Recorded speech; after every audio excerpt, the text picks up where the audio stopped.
As we conclude this morning's program, I welcome this opportunity to introduce the Ohio Farm Bureau Executive Vice President, who will give his annual address. Adam Sharp has served as the organization's Executive Vice President since 2016. He has more than 25 years of experience developing and implementing farm policy at the state and national level. Prior to joining the Ohio Farm Bureau staff, Adam held various management and government relation roles with U.S. Environmental Protection Agency as a White House political appointee and with American Farm Bureau. He also served as a teaching assistant at Ohio State and as a radio producer for ABN. He is a graduate of The Ohio State University, where he studied agricultural communications and international economic and social development. Adam was raised on a family farm in southern Ohio, which he now owns and operates with his brothers. He and his wife Lisa have 2 children and reside at the family farm near Amanda, Ohio. Please welcome Adam Sharp. Thank you, sir. Thanks, Bill, and thanks, Lieutenant Governor, for coming and speaking with us here this morning. I want to give him a little bit of a special shout out, something that you guys probably don't know. One, he supports agriculture very, very well. We work so well with him on so many issues. But a couple years ago, COVID, the summer of COVID, 2020, I want to give him special credit for this. Things were closed and there was all the issues, right, going on. And he called me one afternoon and said, we got some ideas here with county fairs, and he really pushed hard and was able to make sure that summer county fairs had that option to open and run as county fairs, and that was the hard work of Lieutenant Governor, and I appreciate him pushing that forward and allowing county fairs to happen the summer of 2020. Thank you, Lieutenant Governor, very much for that.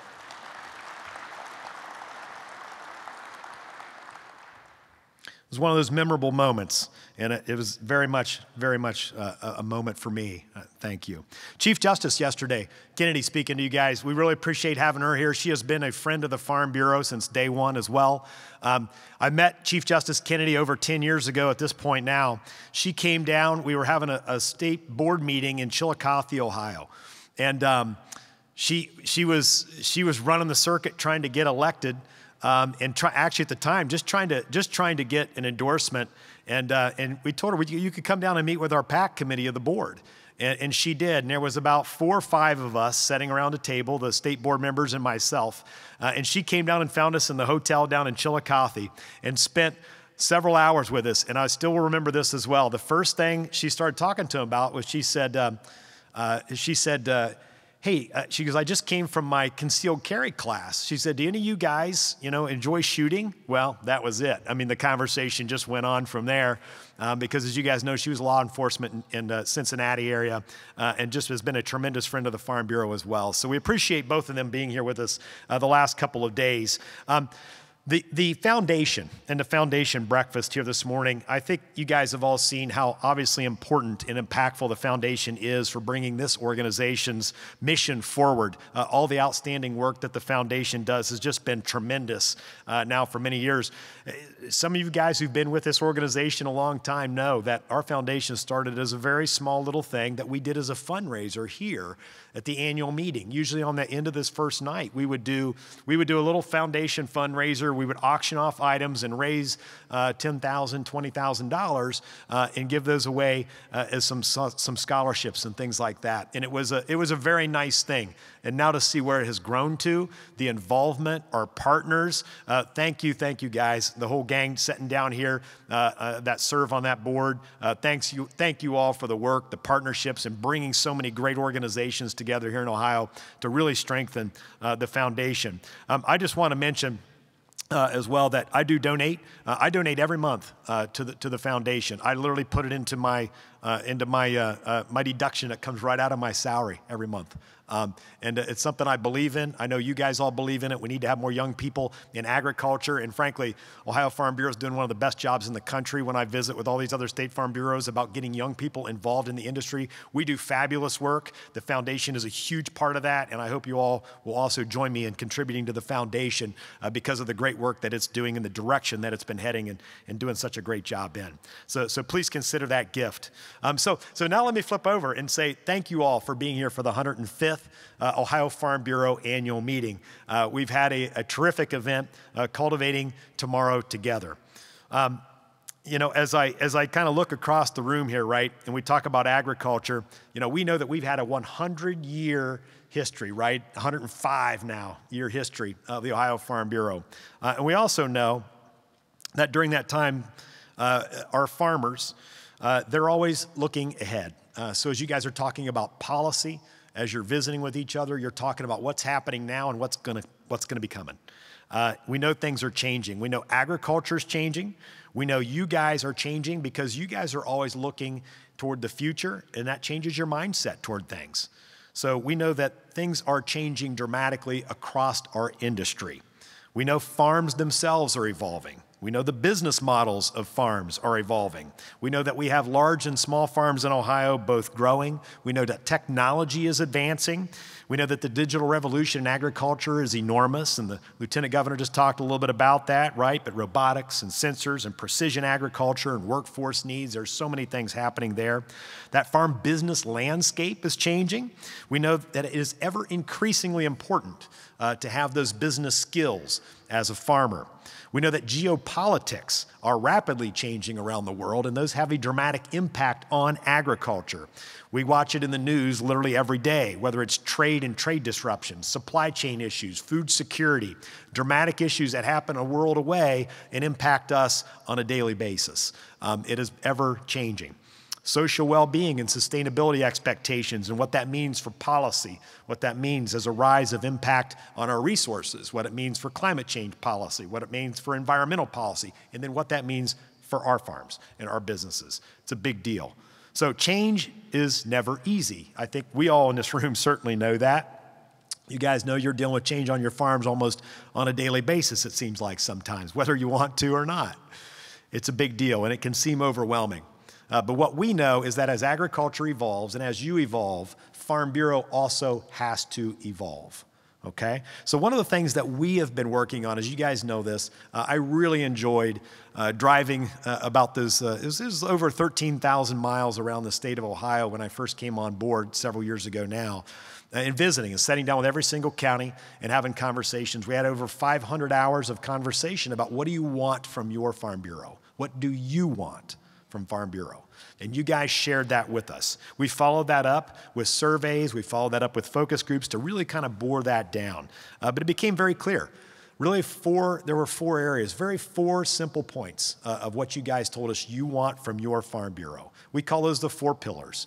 And those 4 points or 4 pillars are these. It's very simple. The first one, you want a seat at the table with your policymakers to advocate for the industry, to advocate for agriculture. That's number 1.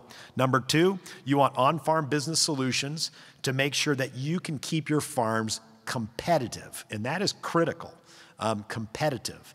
You want to be able to run your business and be competitive and stay in business, right? The best thing for farm sustainability and for farmland preservation, et cetera, is making sure farms are economically competitive. The third thing, you want to understand and help take advantage of trends and issues. So things that are happening across the industry that might be impacting you. And fourth, you want the opportunity to grow personally and professionally. And you want to use this great network of Farm Bureau to do that. So those are the 4 pillars, or the 4 things that became very clear from us, from you, of what you were telling us you want from Farm Bureau. So let's talk a little bit more specifically about these 4 areas, or these 4 pillars.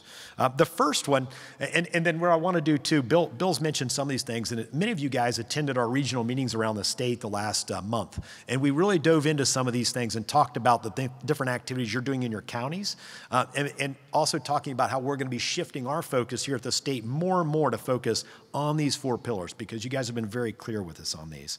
So let's talk a little bit about those specifically and how we've advanced those. So just this past year on advancement, the first one, shaping policy. So that first one obviously is our bread and butter. It has been for over 100 years, and it will continue to be. We advocate for you. That's what we do. And we need you, right, to be part of that, to advocate. Together is how we're effective. So first, I want to thank many of our tremendous partners. Many of them were here yesterday and today that we literally coordinate policy advocacy with on a daily basis. And that partnership is important, it's impactful, and we appreciate many times leading that partnership, and we also enjoy sharing that partnership and that leadership role with others too, when they have that certain specialty that we know we really need to support. Those groups are Nationwide, of course, our #1 partner. Thank you to all the Nationwide folks and Kurt Walker yesterday for being here to speak with everybody. OSU College of Food, Ag, and Environmental Sciences and Dean Kress, and she was here as well yesterday. Really appreciate all the OSU folks who were here yesterday and today, and all the Nationwide folks who were here yesterday and today. Thank you guys all for being here, our partners. We call ourselves the three-legged stool because of those connections. Ohio Farm Bureau started at the Ohio State University, right? We placed our plaque up there where we signed those documents, right? And we started this little organization up there. So thank you for being here again today, by the way, both days. And then Nationwide from Farm Bureau. So the three-legged stool. Also thank all of our commodity partners. Ohio Agribusiness, first off, corn and wheat, Ohio Soy, Ohio Dairy, poultry, pork, sheep, cattlemen, and the Soil and Water Federation, and many more. So our great partnerships here in the state of Ohio. Let me turn to, in this policy section, this pillar of policy advocacy, to three critical victories that we had this last year. And Bill mentioned these in his speech yesterday, and I really just want to highlight these. When you think about the improvements we've made in Ohio agriculture over many years, if you think about this year of three, I will absolutely call them historic investments in the future of this industry in this state, I just couldn't be more proud of what we've been able to accomplish and doing it with all of our partners. And the first one of those is the College of Food, Ag, and Environmental Sciences Multi-Species Animal Learning Center as part of the overall work at Waterman Farm. But getting this facility now approved and funded is tremendous because first, right, it's modern, and it's going to be a modern teaching facility, learning facility for our future generations to learn about modern livestock production, how to grow and care for those animals that we produce in this state of Ohio. So we really needed that next generation. I've heard that from many of our livestock producers for years, and here we are. So the Dean and the College of Ag, we really appreciate working that project. And a special shout out to Nationwide, Devin Furman, who I believe testified before the Ohio General Assembly for the first time in his career. We really thank Nationwide for also taking that extra step and that extra mile to advocate for the passage of the budget that included funding for the MAUC. So great victory there for the future generations to learn right here in our state and not go to our neighboring states. So we really appreciate that. Next, the second item there was the Ohio Veterinary Diagnostics Laboratory. And I had the pleasure just here this last month, there's the fabulous picture of us all out there. We did the groundbreaking last month. And it was a touching moment because, as you guys know, they named the lab after Tony Forshee. And many of us have known Tony for a long time, our state vet. And when they called and told us that, hey, we're inviting you to come over and participate in the groundbreaking because we did a ton of work supporting this, and we're going to name it after Tony, that was just perfect. And you know, I was asked to speak, and it was hard. It was great. His family and a lot of his very close friends he'd worked there for so long were there in the front row.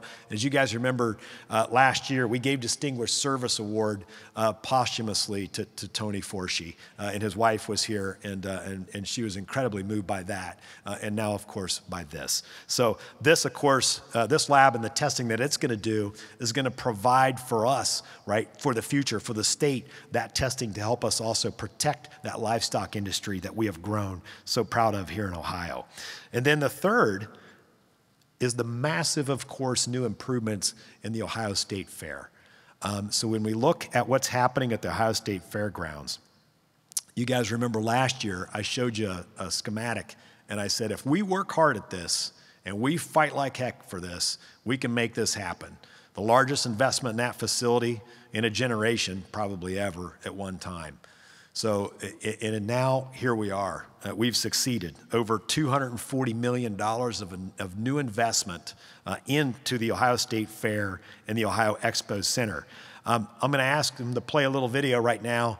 Bill showed you some pictures yesterday. I want to show a little couple-minute video here of the Ohio Expo Center that'll walk you through the new project. So go ahead and roll the video if we can. The Ohio Expo Center, home of the Ohio State Fair, is located in Columbus, the heart of Ohio. With a team of renowned experts, we have created a vision called Expo 2050 to serve and grow our community going into the future. A thorough master plan lays the framework for a long-ranging vision to revitalize the Ohio Expo Center and State Fair. As a part of this larger Expo 2050 goal, our first step is Phase 1. Beginning at the 2025 Ohio State Fair, a new iconic entry from the main north parking area will welcome our guests through a picturesque gateway featuring beautiful landscaping and design, as well as function to streamline the entry process. New infrastructure will be replaced throughout the grounds, allowing for more flexible layouts for the State Fair and year-round events. Notably, the underground work will be topped off with a strategic navigational pathway featuring green space, seating walls, and shade to enhance the visitor experience. In 2026, we will cut the ribbon on additional Phase 1 projects, including a new town square area and 2 brand new buildings. Replacing the Round Ohio building, home of the Taste of Ohio Cafe, will be the new Ohio Showcase building, serving 2 separate purposes.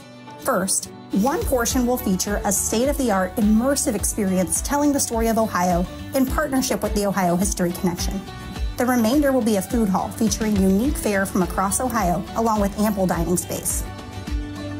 Following the landscaped pathway, visitors will approach the new town square, a lush outdoor haven complete with seating, an amphitheater, and play areas.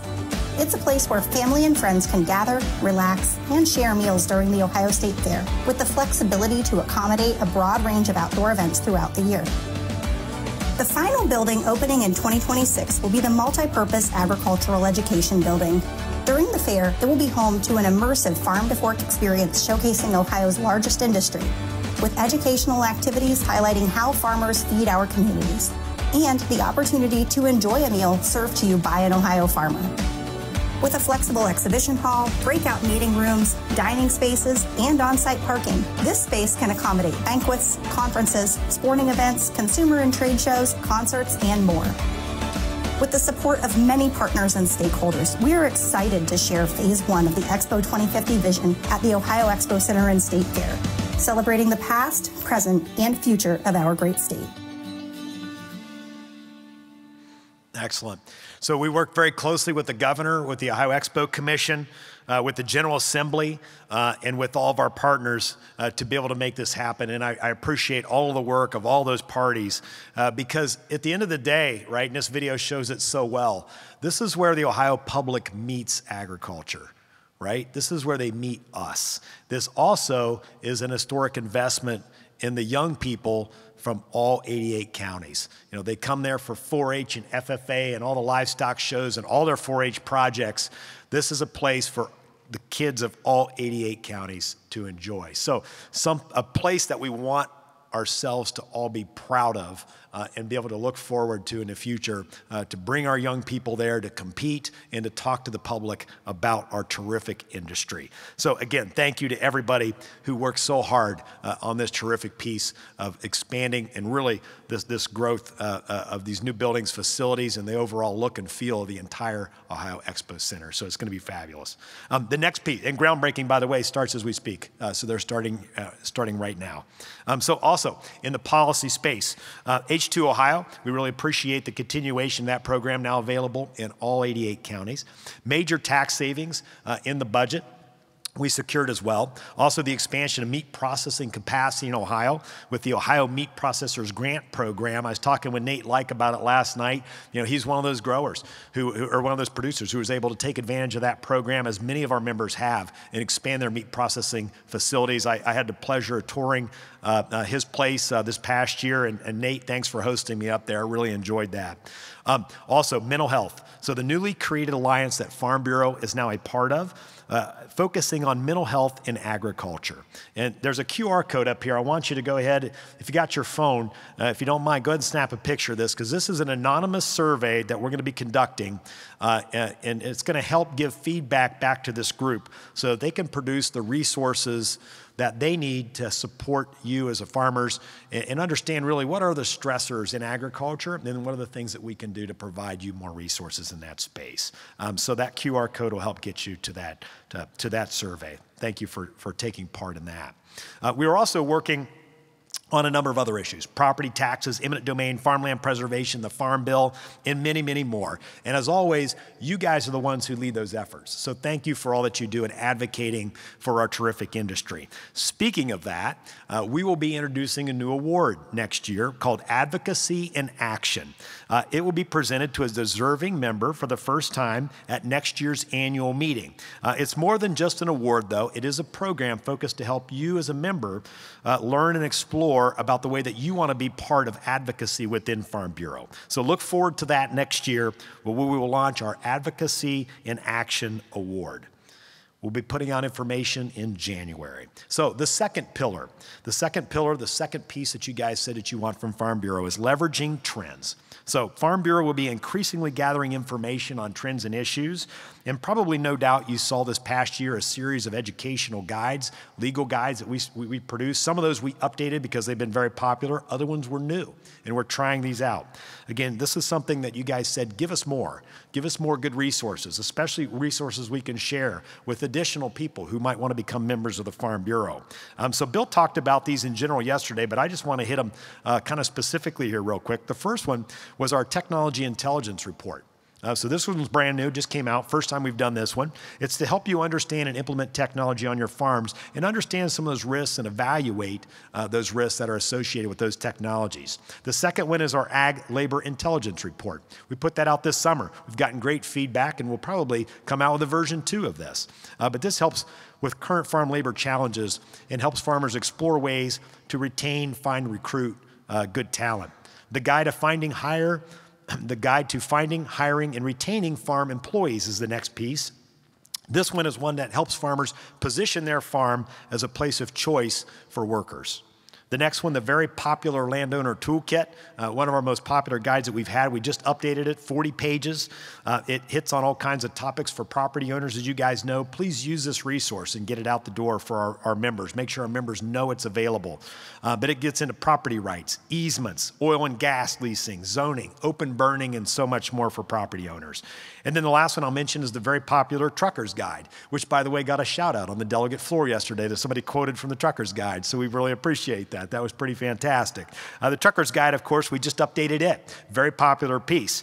I would walk past all the time where our attorneys sit, and they're on the phone so often with you guys as you're calling in, literally from the truck. Hey, got a question, got an issue. What's the law on this? So the Trucker's Guide is meant to be that resource for you as it talks about CDL qualifications, details on inspections, load regulations, and so many more things. So you've seen a number of these come out this year. You'll see more new ones coming out this coming year in 2024, and share with us, please, additional ideas for these types of guides. And we work, and we'll be continuing to work actually with a number of partners on producing these guides. So thanks for our partners too for being part of these. The third pillar is on-farm business solutions. So advancing those on-farm business solutions, so things that you need for your business. Many years ago, Murray Lincoln wrote a letter to the American Farm Bureau president. 1939. We have a copy of that letter. The Nationwide guys have this in the archives, and we found this terrific letter. And he talked about this American Farm Bureau board meeting that he went to. And he said, it was a great meeting. You guys talked about policy all day, and it was great. We talked about all the advocacy efforts and the things that we need to do. He said, but it would have been nice if we'd have spent just a little bit of time on business help for farmers, business services that they need. And he goes, just some of that time. And we got to rebalance. We need to rebalance a little bit, make sure we're doing that. So I think over the course of our history, our many decades, sometimes we have to rebalance that a little bit. Advocacy is always going to be our core. It's always going to be that number one thing that we know we do and you guys expect from us. But you also tell us very loud and clear that sometimes we need to make sure we're focusing more, like all these legal guys I just talked about, on providing business service. That's one of the reasons why Nationwide was obviously created, rural electrics, farmer co-ops, et cetera. So helping to shift that to business solutions is a big deal. Several examples of those current ongoing pieces that we focus on, and we'll continue to do more in this space, is Nationwide's Land is Your Legacy program, also risk management tools and helping you understand your gaps in insurance. We had some farmers give some very good testimonials at our regional meetings recently. Dean Schiller in particular was sitting with me, and Sheldon Miller, and those two guys are terrific members up in north central Ohio that last June got their farms wiped out from those tornadoes. I mean, that swath took out 40 plus farms, and those two guys, we were at a meeting with them literally a month before, and then a month later, their barns were totally wiped out. Both of them had very good insurance with Nationwide, and they had a great experience, and they're in the process of building those back. In fact, Sheldon was so proud the other night, he was showing me the pictures, of his new barn up there, and Dean was telling me about how he was just getting ready to break ground to get his built back as well. So those are things that are so critical of resources to your members, and both those guys said, hey, what you don't want to do is find out at that time that you didn't have the right coverage. That is not when you want to find that out. So use the resources we have to work with ourselves and Nationwide to make sure you got the right coverage for your farm in these unexpected situations. Our Ohio Farm Bureau Health Benefits Plan, money-saving option that keeps growing every year. So thank everybody that's participating in that and really helping to support and grow that program. We heard that loud and clear from members, and we've created that for you. Workers' Compensation Group Rating, and then our new Great Lakes Ag Labor Services, which is a service program to help you secure H-2A labor for your farms. The fourth and last pillar is creating opportunities for growth. So that is something that we've also done for many years. And you'll see some evolution in this space. We're already doing some evolution with AgriPower and other programs. But we're going to continue to try new things in this area because you guys have told us that you value the networking of this organization and growing as professionals and as leaders. And that's a big deal. And you want us to help you grow as influencers for the industry, like Bob Gibbs yesterday. And Bob shared his story with us. He started off serving on a county board, and then many, many years later, there he is. He's in Congress in Washington, D.C., fighting for agriculture. And he's so proud of that. And I'll never get tired of saying that he's the only Farm Bureau president in the country who served as a Farm Bureau president and then got elected to Congress. And he's one of ours. He's one of ours. So something that we terrifically respect. And we're going to continue all the other programs that you guys have told us that you know and love. So Ag Day at the Capitol, the Washington, D.C. legislative trips, AgriPower Leadership Institute, and of course our Young Ag Professionals program that's aimed at helping to develop as leaders and professionals those younger people aged 18 to 35. So in closing, there's so much to celebrate when we come together here at this annual meeting, and our reflections, our appreciations on the year past, the last 12 months, and all the things that we've been able to do, and then of course looking ahead to this next year. So know that we want to make sure that something is very, very clear, and that's the value of this organization to you. We want to make sure it's relevant. We want to make sure it's up to date. We want to make sure that it's very clear to anybody who's a member of the Farm Bureau and anybody who wants to join the Farm Bureau that it's very clear and relevant. You guys have spoke to us about that. We've listened. And now all of these new resources are available to you, and those numbers of resources are growing. They're available to you as Ohio Farm Bureau members, and they're ready for you to take advantage of those resources to help you grow and also to help your business grow. So our strength, as you guys know, is in you. It's in our members. We thank each and every one of you for joining us in our mission. And that mission is pretty simple and it's pretty straightforward. Working together for Ohio farmers to advance agriculture and strengthen our communities. Thank you all for being Ohio Farm Bureau members.